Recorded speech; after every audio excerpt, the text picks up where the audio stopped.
Alright. We are faced with one choice and one choice only. The true choice. Guy will touch her cheek. I touch Kia's cheek. 心配はいらない。君は下がっていなさい。問題ないよ。 He pulled Kia's small hand along, taking her to the far side of the trees. Stay put. Wait here till I come back, Kia. He said that quickly, and returned to the iron door, the iron and steel door that closed the entrance to an underground room. He already had the key to open it. Kurtz had told Sarah to give it to him. She'd entrusted him with this iron key.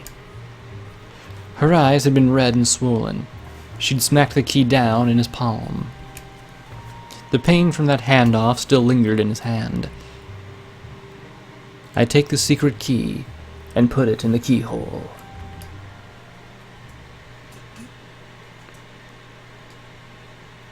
Darkness. It's like Salem's underground room in a way. Oh, that was her name, Salem, that's right. There were no lights, but that was no problem whatsoever for Guy. The underground room was filled with darkness, the secret storeroom where Kurt's late father had kept his countless valuable imports. Even without any light, Guy continued into its depths. He could already see. His eye saw through the darkness. It extended in the deepest part. It crouched among what appeared to be racks with wine barrels. It reacted to Guy, making squeaking, scraping noises. At the same time, a shadow rolls up. A shadow. It's thoroughly distorted. A transparent black shadow. A steel. It's showing itself within the darkness. At first glance, the shadow looked like a spider, but one part of it looked humanoid. It wasn't standing at someone's back. Right now, it wasn't even a silhouette. Either 6 or 8 legs extended from its spherical torso. A hard iron body existed there. Those 8 shiny crystals weren't its eyes. The thing closed tightly in the center of his torso was. It was, in every way, different from him at his back. 9 lights appeared in those holes, and web-like threads extended from its lower abdomen. It was cut off, disappearing into the air. Lazily, slowly, the dregs of threads drifted through the air. That proved it was the same as him. It's not human, and it's not a creature either. The hair on the back of his neck stood up. He shuddered. Guy knew this feeling well. A creature? No. That's wrong, Guy. That's something people possess. Only people. That's right, Guy. That's bloodlust and animosity incarnate. Something which only people were equipped with. Something this fantastic shadow was far removed from. Its many arms writhed, and its palate produced a roar. Its closed-off lights gazed at Guy. Guy whispered as he glared at the fantasy. That truly was the form of a Kikai. However, something was different about its steel body. Within the silence of the long-lost storeroom, a grating of steel rang out. It resembled the music of a string instrument. A steel body floated up from the floor, a body immune to numerous influences, a power that could destroy numerous substances. That which stands behind people, the sole fairy tale of the city of Inganock. Is this city certainly no monster? クルツと共にいない君は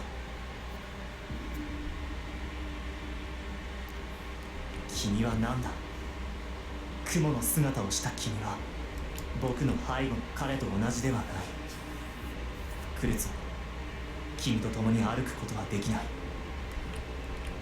The shadow roared threateningly.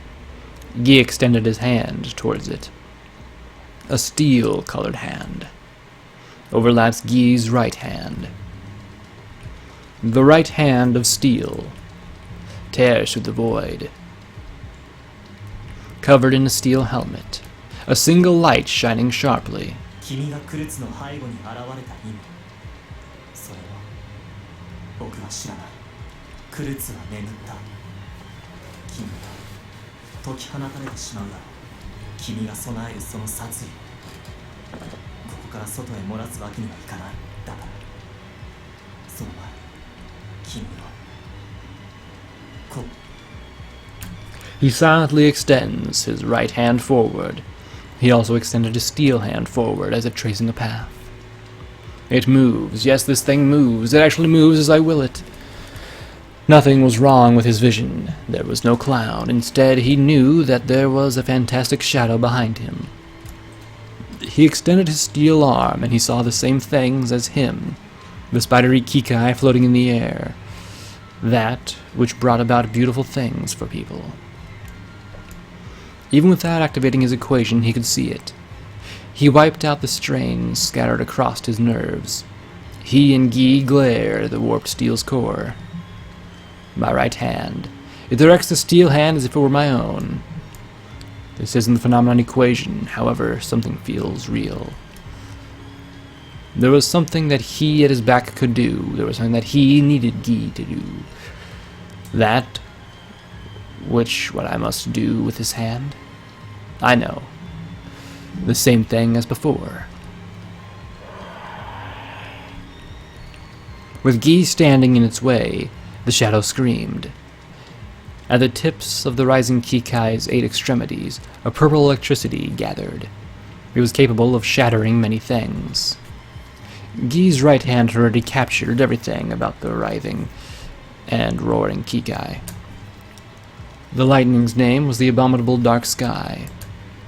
The purple electricity, the destructive power, gathered in front of its fake eyeballs. Its flesh nor steel could touch it without burning and melting. It released lances of purple lightning. Their target were Guy and him. Black lances wrapped in ultra-hot electricity, so fast my eyes can't follow them. Mortal bodies can hardly hope to dodge them, except perhaps for Pucelle soldiers, with their sharply honed nervous reflexes, or heavy engine machine humans with nerve reconstruction. But even if they managed to dodge the lances, the web electricity filling the space would have scorched them entirely. And yet he was alive. Guy still lived. He stood there without so much as a scratch. In the very air, the mist and tentacles had shattered. He glared at the screaming shadow with his right eye. The shadow released countless lightning lances, scorching light which could have destroyed its creatures. And yet he was alive. Guy hadn't died. He probably would have died if this had happened not too long ago, but right now they steal him, protecting Guy. He wouldn't die, not yet. He focused his mind into his glaring right eye. His right eye saw all that was rampant about the shadow. All Kikai are indestructible. Physical destruction is impossible. In the case of Zakai, said that horribly wrong, the means of destruction is severing the thread to its host. However, the thread is already broken. A Kikai manifesting in a state of rampancy, the sole means of destruction is simultaneous preservation of all locations.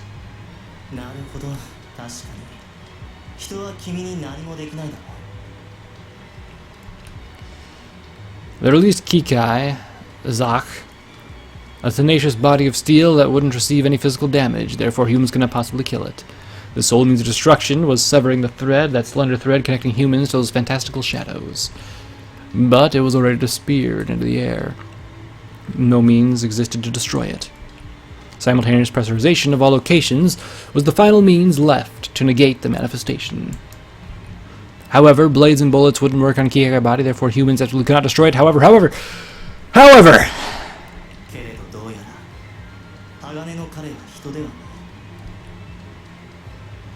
My right eye sees, as if coupled with my right hand. 鋼の君我が機械トロシオン僕は君にこういう王のカイナよ打ち砕け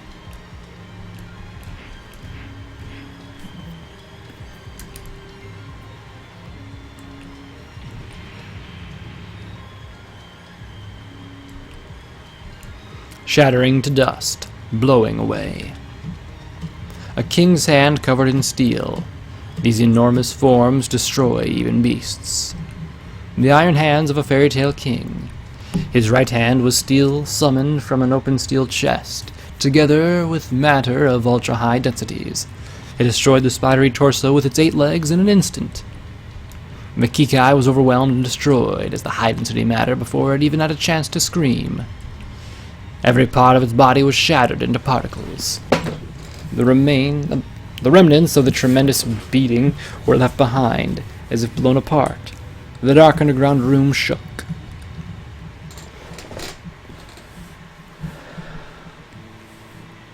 Okay, real talk right now.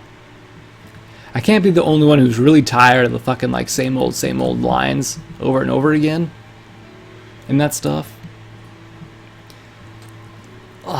It gets really repetitive. I feel like I've said them 7 times already, at least. Like, I feel like they could just edit that stuff out, and everything would be fine. But, let's see what Randolph has. Scratch, scratch, scratch, scratch. Scratch, scratch, scratch, scratch. Brush, brush, brush, brush, brush, brush. Deep underground, where no one's voice could reach, beneath all the city's lower tiers, and even lower than that, Randolph was digging holes tonight, as always. The underground madman dug holes while talking with someone who couldn't be seen.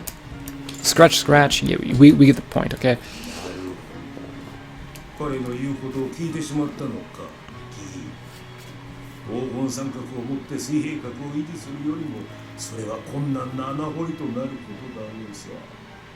この基空の下でたける雷電の戦士の生き様か。それとも仮面によりて全てを嘲笑う応用なりし黄昏の豆事か。お前はやはり狂っているようだ。この偉大なる土掘りにしてランタン持ち、銀のエンジンと鍵を求めしランドルフよりも、お前にできるのか。その土はお前が思うよりもひどく硬い。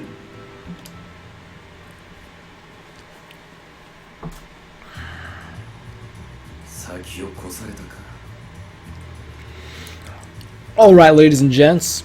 I do believe that's where we'll end it for now. A nice place to end it, I believe. We've killed the Kikai at Kurtz's back. And got a little snippet from Randolph there. So, we'll see who this is who's talking next time. Until then, see you all later. Bye-bye.